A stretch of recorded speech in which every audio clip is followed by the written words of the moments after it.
Bienvenidos a las historias de Lilith.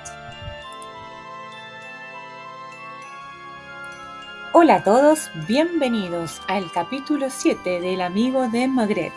Vamos a continuar con esta intrigante y apasionante historia, a ver qué podemos descubrir hoy.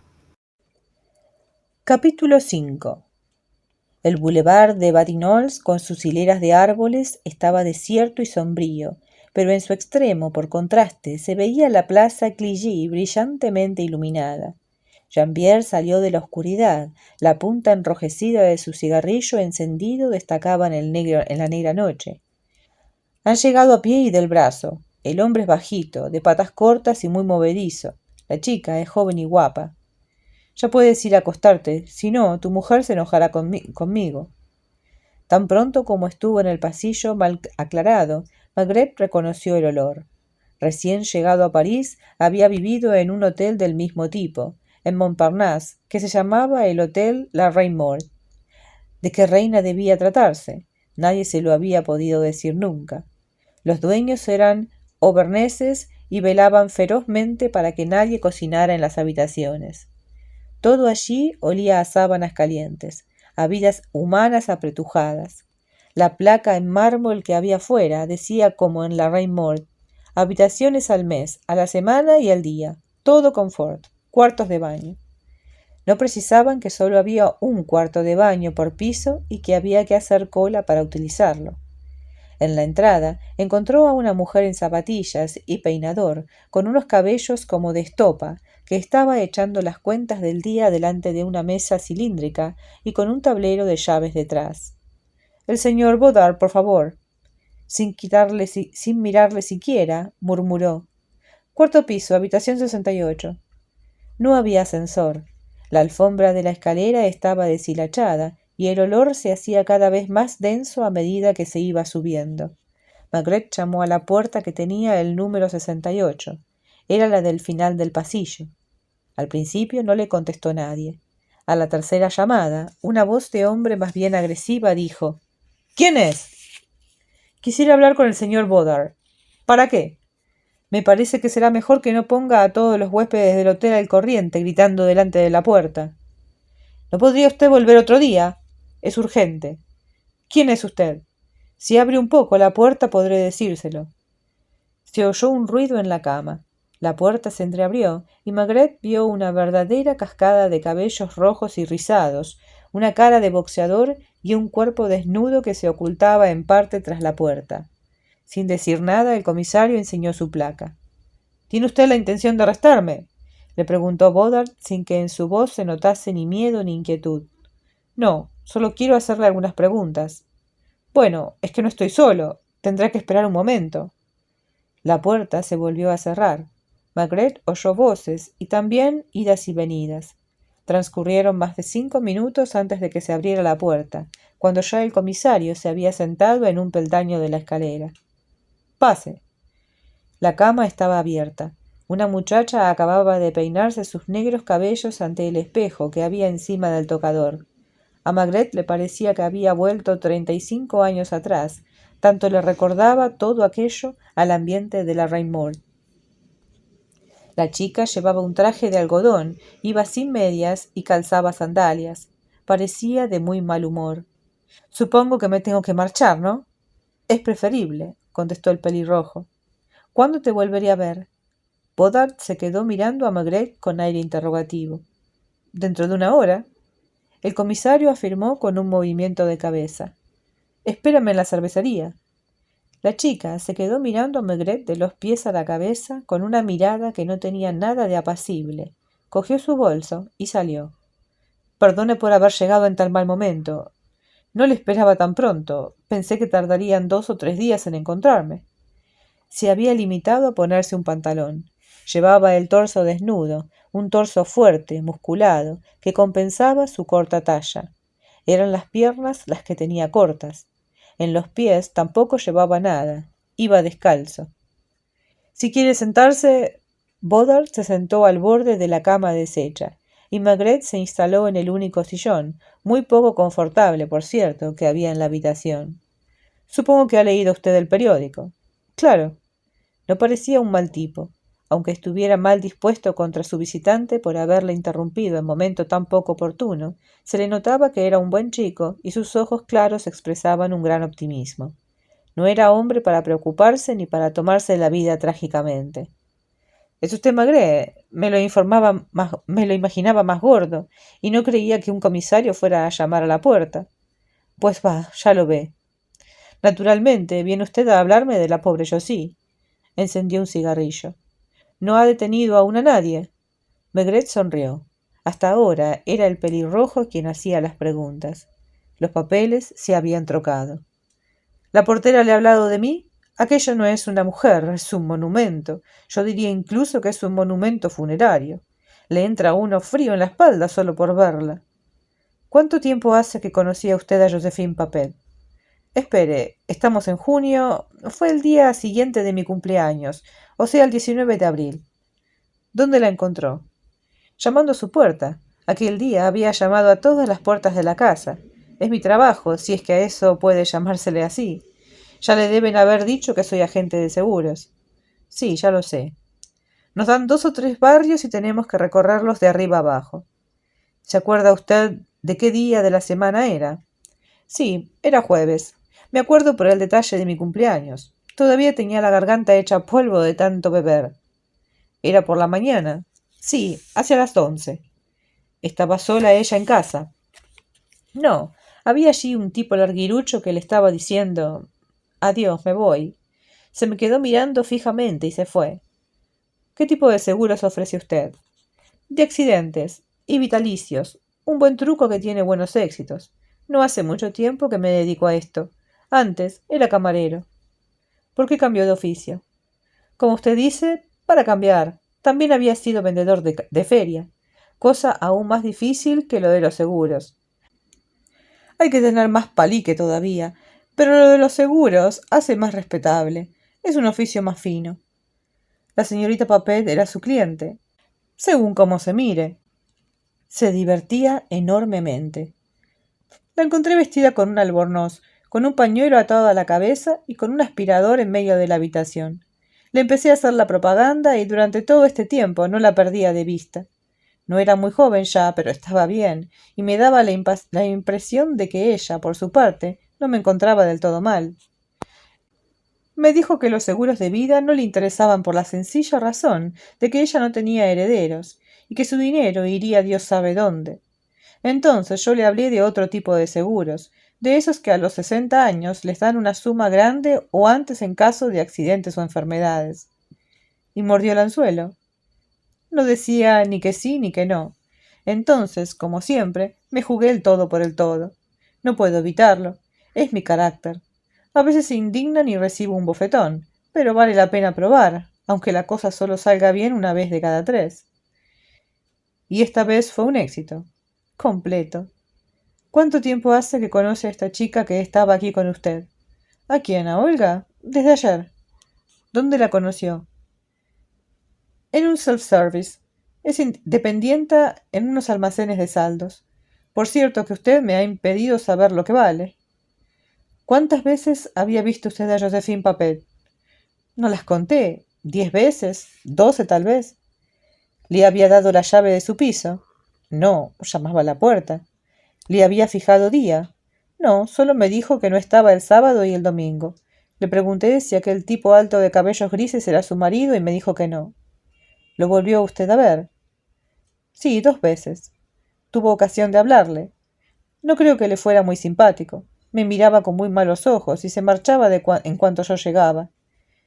¿Quién es? Le pregunté a Josie, y ella me contestó, no te preocupes por ese, es un desgraciado. Lo he recogido como se recoge a un perro. Pero te acuestas con él, solo porque me da lástima. Hay veces que hasta quiere suicidarse. Jean-Luc Godard parecía sincero. ¿No vio a otros hombres en la casa? No, no los vi, pero sabía que iban. Habíamos convenido que si ella recibía una visita, solo abriría un poco la puerta y que entonces yo me pondría a hablar de seguros y que ella enseguida me diría que no le interesaban. ¿Y le ocurrió eso alguna vez? Sí, 2 o 3. ¿Qué día de la semana? Me pide usted demasiado. Lo único que recuerdo bien es que una de las veces era un miércoles. ¿A qué hora? a las 4 o 4:30.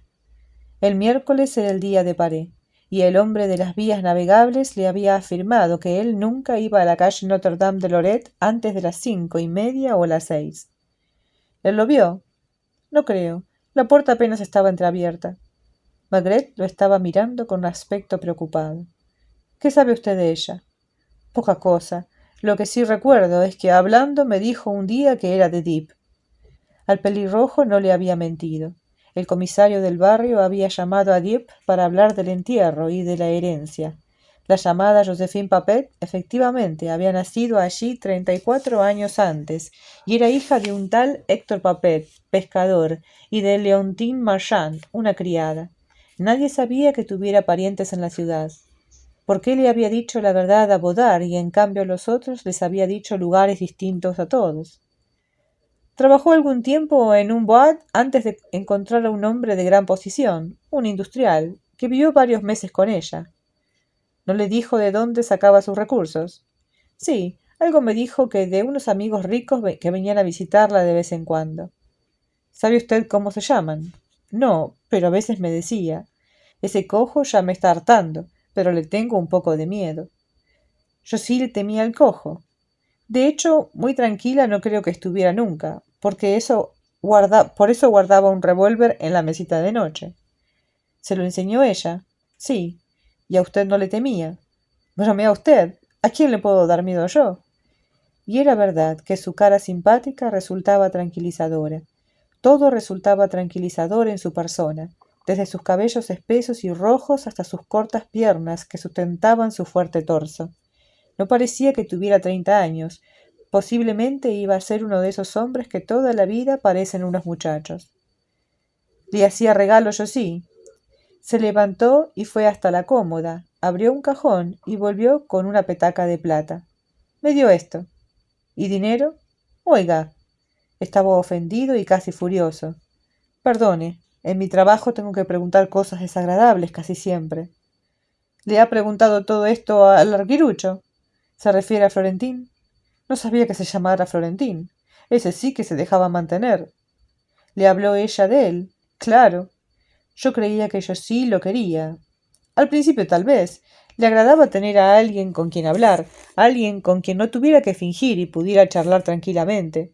Casi siempre las mujeres que viven solas tienen un perro, un gato o un canario. Ya me entiende lo que quiero decir, ¿no? Pero este tipo llegó a abusar demasiado. ¿De qué manera? Cuando ella lo conoció, él se hacía pasar por anticuario. Estaba en la miseria, pero continuamente decía que esperaba una gruesa suma. A veces compraba algún mueble que se caía de viejo y lo arreglaba un poco, pero después acabó por no dar golpe. Cuando cobre mis 200.000 francos, solía decirle yo sí y le pedía 10. ¿Y por qué no le dejó ella si ya no lo quería? Mire, era una sentimental, como esas que solo se encuentran en los consultorios amorosos de las revistas. Ya le he contado cómo fue todo la primera vez. No era una novata, ¿no? Tenía experiencia de sobra, pues se me puso a llorar en la cama. Yo no comprendía por qué, y todavía estaba sentado cuando dijo entre sollozos: Ahora vas a despreciarme. Eso solo se lee en esas novelas estúpidas que circulan por ahí. Era la primera vez que le oía a una mujer emplear tales palabras. Florentín era un vivo. Cuando estaba entre la espada y la pared se ponía más sentimental que ella todavía, y empezaba a hacerle una escena desgarradora. A veces se marchaba jurando que nunca más regresaría, y que no volvería a oír hablar de él. Y entonces ella le iba detrás y lo encontraba en un tugurio que tiene en la calle Rochechouart, según creo. Maigret no se sentía excesivamente extrañado del retrato que Bodard había trazado de su ex condiscípulo. Florentín ya había hecho aquello cuando le habían amenazado con expulsarlo del instituto. Se dijo que se había echado a los pies del director, diciendo que no sería capaz de sobrevivir a aquel deshonor. Otra vez cogió el revólver que ella tenía en la mesita de noche e hizo ver que se quería disparar un tiro en la sien. Tú eres mi último amor, no tengo a nadie más que ti en el mundo.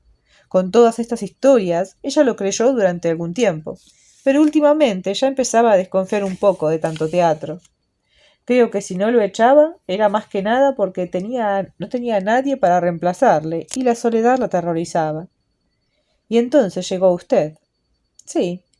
y vio en usted un futuro sustituto de Florentín. Posiblemente. Me preguntó si yo tenía muchas amiguitas y si sentía algún afecto por ellas. No se me echaba el cuello, era más sutil. Solo de vez en cuando soltaba algo como «Tú debes considerarme una anciana, ¿verdad?». Y cuando yo le decía que de ninguna manera, replicaba «Tengo 5 años más que tú, y una mujer envejece antes que un hombre. Pronto tendré arrugas». Luego me hablaba de aquel tipo larguirucho que cada día se creía más en su casa. Querría que me casara con él. Maigret se estremeció. ¿Ella le dijo eso?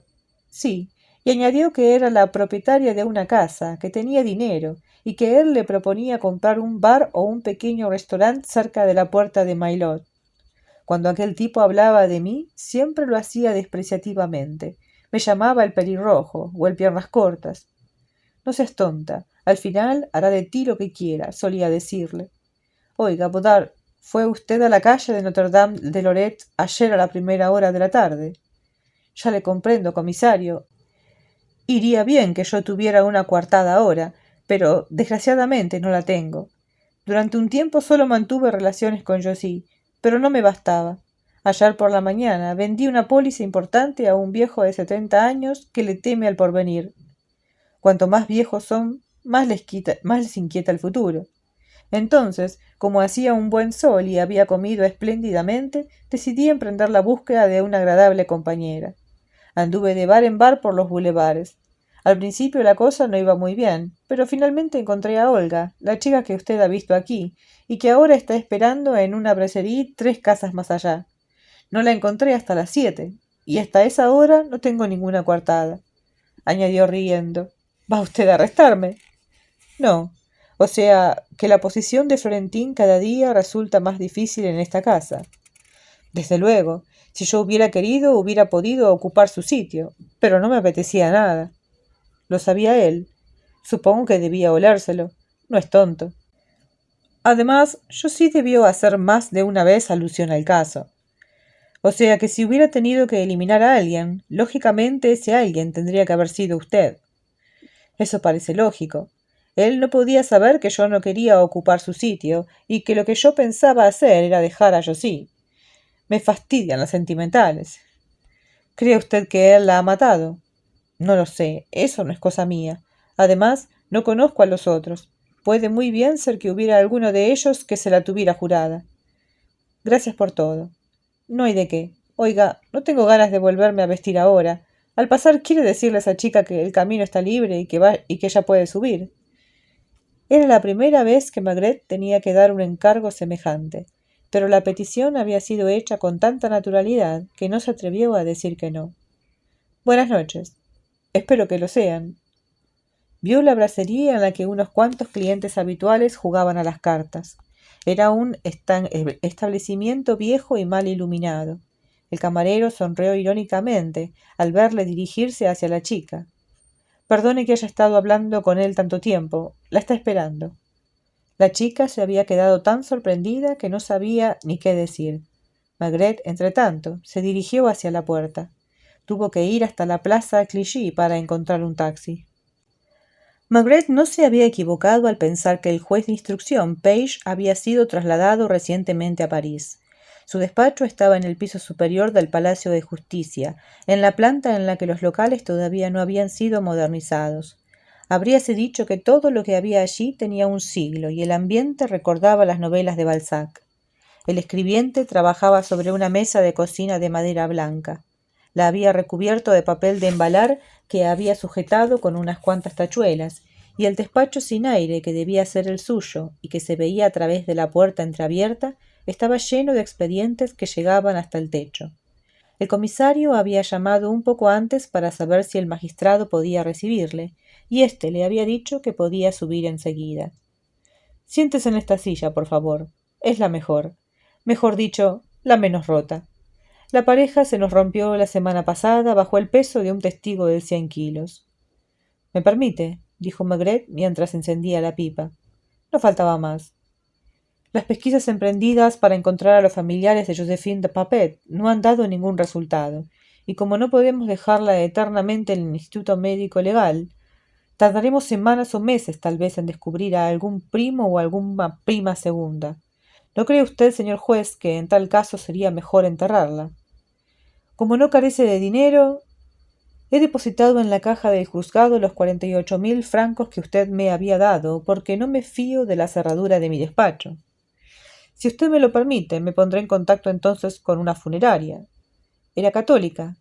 León Florentín, que vivía con ella, dice que no, o por lo menos no iba nunca a misa. Está bien, páseme la factura. No sé cómo se tiene que hacer todo esto desde el punto de vista administrativo. ¿Va usted anotando todo, Dubois?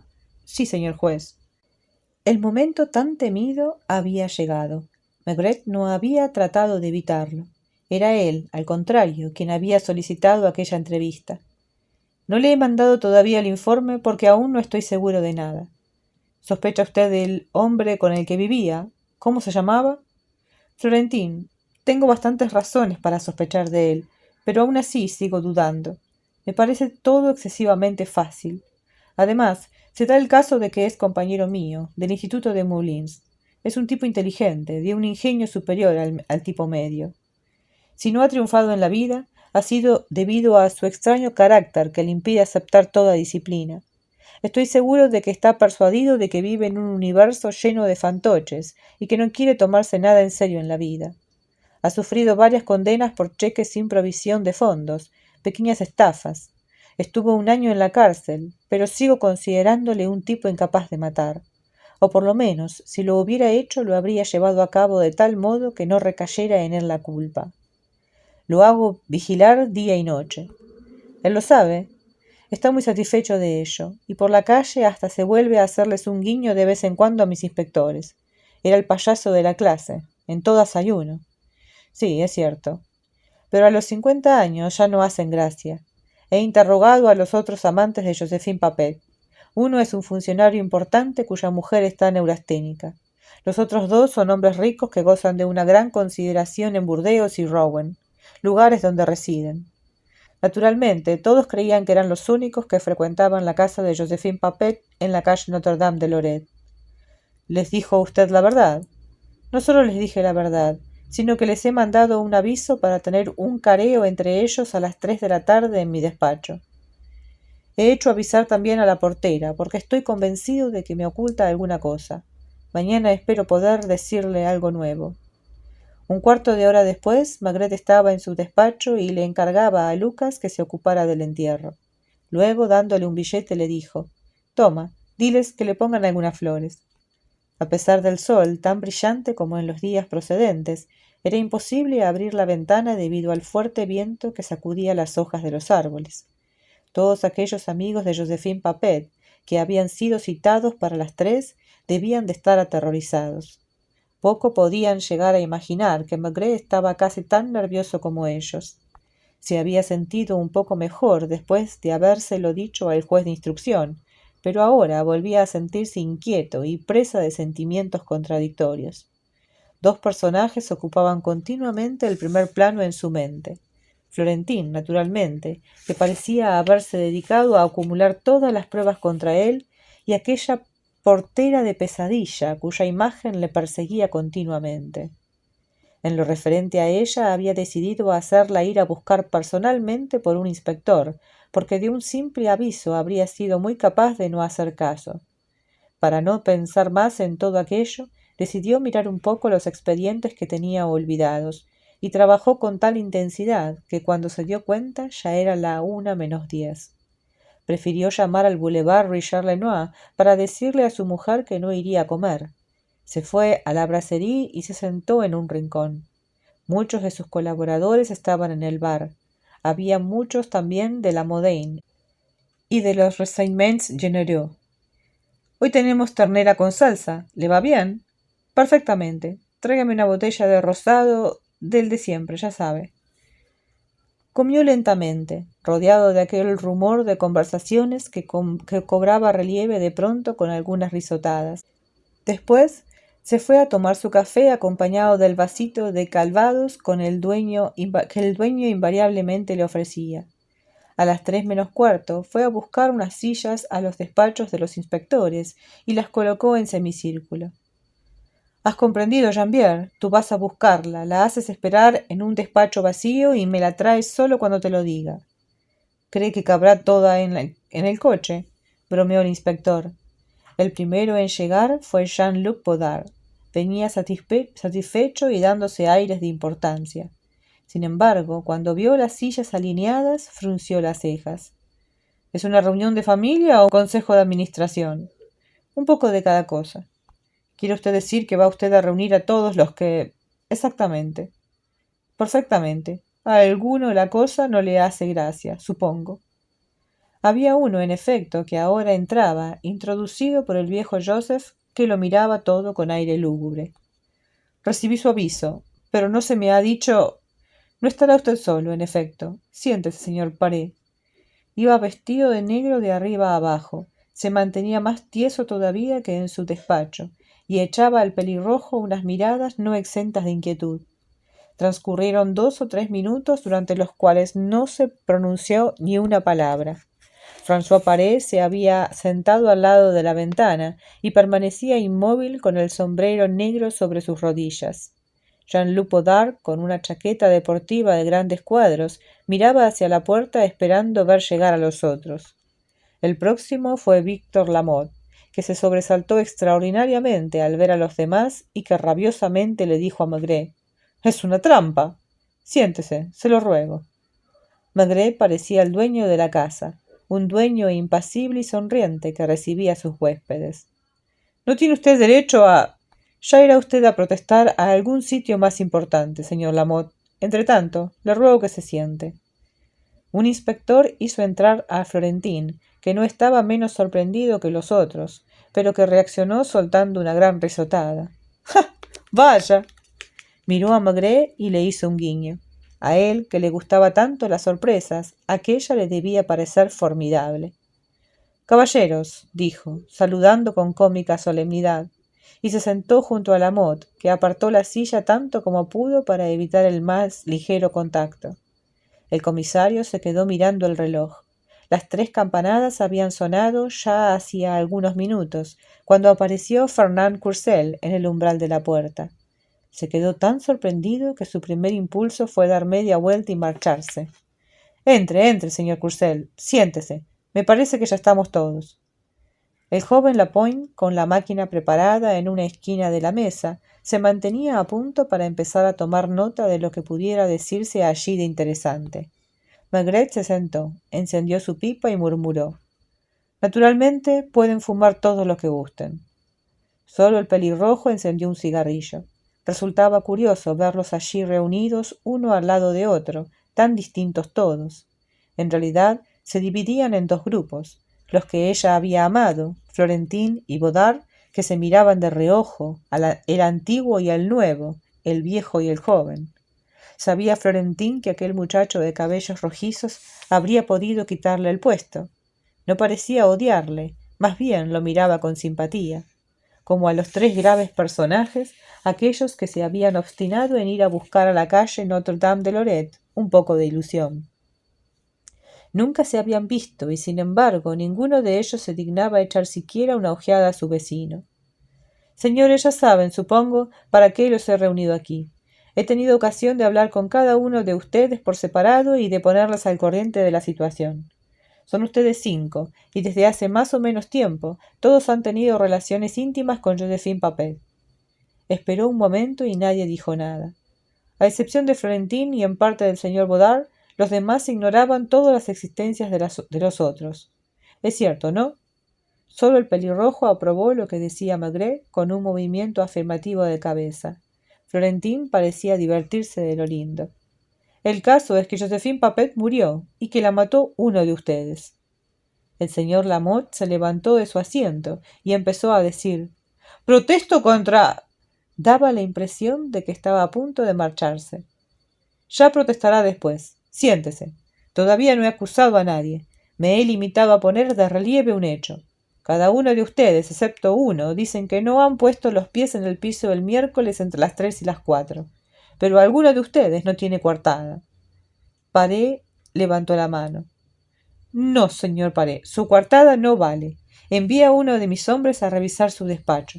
una segunda puerta de acceso a un pasillo que le permite salir sin ser visto por sus colaboradores. Si estos encuentran algunas veces su despacho vacío, no se extrañan, consideran que ha sido llamado al despacho del señor ministro. Maigret volvió a encender su pipa que se le había apagado. No espero que ninguno de ustedes se levante y declare ser culpable. Lo único que hago es confiarles lo que yo opino. Estoy persuadido, no solo de que el asesino está aquí, sino de que hay alguien además que se calla por una razón que se me escapa. Se los quedó mirando uno tras otro. Florentín estaba mirando al centro del grupo, pero era imposible saber por quién se interesaba tanto. Víctor Lamotte habríase dicho que se sentía hipnotizado por sus zapatos. Estaba pálido y sus rasgos parecían desdibujados. Courcelles trataba de sonreír, pero solo conseguía hacer una mueca lastimera. El pelirrojo estaba reflexionando. Se notaba que la última frase de Maigret le había impresionado y que trataba de poner en orden sus pensamientos. Sea quien fuere el que la haya matado, era una persona que frecuentaba asiduamente la casa, porque Josie lo recibió en su habitación, pero no estaba sola en el piso.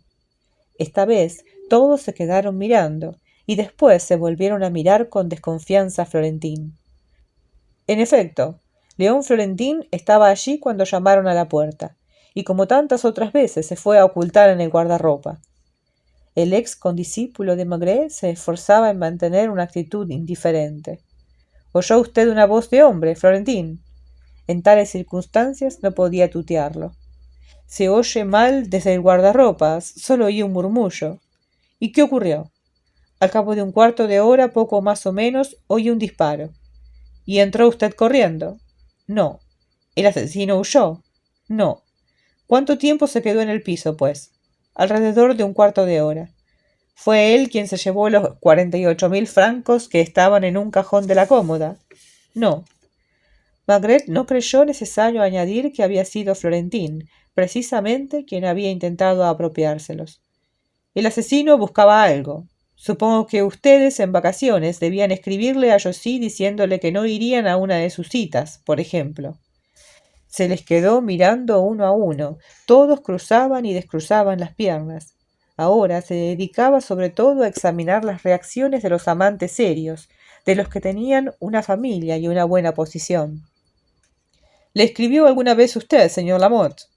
El negociante de vinos murmuró un sí apenas audible. En Burdeos vive usted en un medio que no ha cambiado mucho con el tiempo, ¿no es cierto? Si no estoy mal informado, su mujer posee una gran fortuna personal y su familia todavía es más encumbrada que la suya en la escala de valores de Chartrons. ¿Le amenazó alguien con un escándalo? No le permito. ¿Y usted, señor Paré, le escribió alguna vez a la señorita Papet? Sí, durante las vacaciones. A pesar de sus visitas a la calle Notre-Dame de Lorette, considero que es usted un hombre que quiere mucho a su mujer. Está enferma. Ya lo sé, y estoy seguro de que no querría darle ningún disgusto. Paré apretaba las mandíbulas con fuerza. Estaba al borde del llanto. ¿Y usted, señor Courcelles? También le escribí, pero solo algún billetito. Billetitos que, aunque cortos, dejaban perfectamente sentadas sus relaciones con Josephine. Su mujer es más joven que usted y probablemente celosa. ¿Y yo? Preguntó cómicamente el pelirrojo. Usted habría podido matar por otra razón. No sería por celos, dijo sonriendo, mirando hacia donde estaban los tres maduros caballeros. Yo sí podía haberle hablado de sus economías. Podía haberle dicho que no guardaba el dinero en el balcón, sino en el piso. En tal caso, lo primero que habría hecho habría sido llevarme el dinero, ¿no? Sí, a no ser que alguien le interrumpiera mientras lo estaba buscando. ¿Tengo cara yo de eso? La mayor parte de los asesinos que he conocido tenían cara de buenas personas. En cuanto a las cartas, podría muy bien habérselas llevado para chantajear a sus autores. Porque las cartas han desaparecido, todas, incluso la de personas que tal vez no conocemos. Es extraño que uno llegue a los 35 años sin tener una correspondencia más o menos voluminosa, pero en el piso solo se encontraron facturas. Sus cartas, caballeros, se las ha llevado alguien, y ese alguien está entre ustedes. Tanto se esforzaban todos en no parecer culpables, que habían adoptado unas actitudes tan poco naturales que habrían bastado por sí solas para comprometerles. No pido que el asesino se levante y confiese, pero esperaré a que venga luego, aunque tal vez no será ni necesario, porque tengo un testigo por interrogar aún, y este testigo sabe quién es el culpable. Maigret se volvió hacia Lapointe. ¿Quieres avisar a Jambier? La espera se hizo en medio de un silencio total. Se habría dicho que hasta evitaban moverse. Hacía mucho calor. La entrada de la señora Blanc, que parecía más monumental que nunca, tuvo mucho de teatral. Llevaba un traje verde espinaca, un sombrero rojo en equilibrio inestable sobre la cabeza y sostenía en la mano un bolso casi tan grande como una maleta. Se había detenido en el umbral de la puerta y su cara de piedra destacaba más con aquel fondo oscuro. Permanecía inmóvil y miraba a todos los presentes con ojos inexpresivos. De repente se volvió hacia la puerta y Jambier tuvo que impedirle que llegara a la escalera. Durante unos momentos pareció que iban a empezar a golpes, pero acabó decidiéndose a entrar en el despacho. No tengo nada que decir, dijo mirando con mala cara a Maigret. ¿Conoce usted a estos caballeros? No me pagan para que haga su trabajo. Quiero marcharme. ¿A cuál de ellos vio usted el miércoles, entre las 3 y las 4 de la tarde, dirigirse hacia el ascensor o la escalera?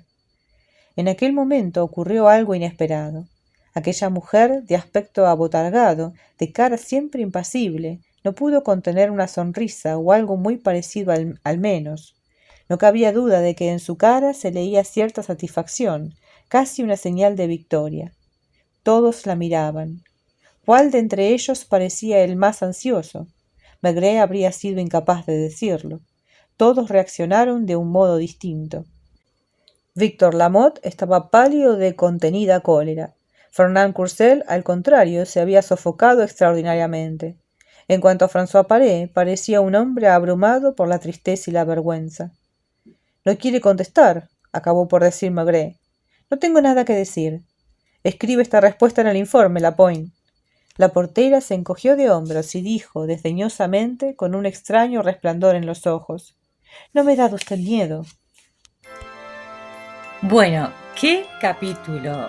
Este comisario, la verdad que no tuvo pelos en la lengua, los juntó a todos, cara a cara, y listo. Se terminó la joda, podríamos decir. Están todos ahí reunidos con vergüenza, con bronca, con tristeza, con diferentes emociones, pero están ahí. Y bueno, la llegada final de esta es la señora, la portera, que se quiere escapar, que no quiere saber nada por alguna razón, ¿verdad? También conocimos un poco la personalidad del pelirrojo y su función en todo este embrollo, ¿no? Parece que él era el único al cual ella quería realmente, al cual le había dicho la verdad en algunas cuestiones, y del cual el amigo de Maigret estaba celoso. Pero bueno, nada, es un personaje, creo yo, bastante alegre, divertido y coherente en algún punto, ¿no? Él no tiene nada que esconder, pareciera. Igual que los demás, a su manera. Así que bueno, están todos los amantes reunidos y se desarrolla esta escena tan espectacular. Bueno, nada, se han sacado nuevas ideas a raíz de esto, pero todavía no parece uno decidirse quién puede ser. Tal vez haya sido la mujer, ¿no? Porque es la más esquiva, o ella sabe algo, evidentemente, ¿no? Si no, ¿por qué tanto misterio? ¿Por qué se va? ¿Por qué se enoja tanto? Tiene un carácter difícil, pero bueno, no sé, la veo como tramposa, ¿no? Cuéntenme qué les pareció a ustedes este capítulo, los amantes reunidos. ¿No les dio un poco de pudor? Sinceramente yo cuando lo leí sentí, no, ¿qué hace? Pero bueno, ahí estaban todos, incluido Florentín. Así que, bueno, capítulo espectacular, súper interesante.